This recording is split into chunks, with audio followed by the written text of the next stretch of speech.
সামনে তো ঈদ আসতেছে, খেয়াল করছো এখনো তোমার আব্বুর ওই পুরাতন পাঞ্জাবিটাই আবার স্ত্রি করে রেডি করা হচ্ছে ঈদের দিন পরার জন্য। কিংবা তোমার আম্মুর জন্য বাসায় কিন্তু নতুন কোনো শাড়ি সালোয়ার কামিজ কিছু আসে নাই, ওই আগে যেগুলো ছিল সেগুলাই ধুয়ে পরা প্রিপারেশন নেওয়া হবে। এটা হচ্ছে রিয়ালিটি। আর তুমি এগুলো কেন হচ্ছে জানো? তোমার টেস্ট পেপার কিনা, ফর্ম ফিল আপ করা, অ্যাডমিশনের প্রিপারেশন, এই বিভিন্ন রকম কারণে, বিভিন্ন রকম ফি দেওয়ার কারণে, অনেক খরচ বেড়ে যাওয়ার কারণে না তারা কখনো নিজের ইচ্ছাগুলোর কথা ওইভাবে প্রায়োরিটি দেয় না। তাই না, আমার বাচ্চা ভালো মতো পড়াশোনা করুক, তার জন্যই সকল প্রায়োরিটি একদম ম্যাক্সিমামে সেট করা।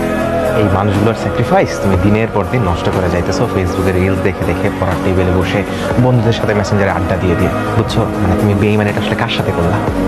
নিজের সাথে। নিজের সাথে করলে আসলে মানুষের গায়ে এত লাগতো না, আমারও গায়ে এত লাগতো না, কিন্তু তুমি তো বেইমানি করছো তোমার বাবা মায়ের সাথে। এই জন্য বুঝি না তোমাদের জেনারেশনের ব্যাপার, সবার একটু মনে হয় ব্যাকগ্রাউন্ড হয়ে গেছে।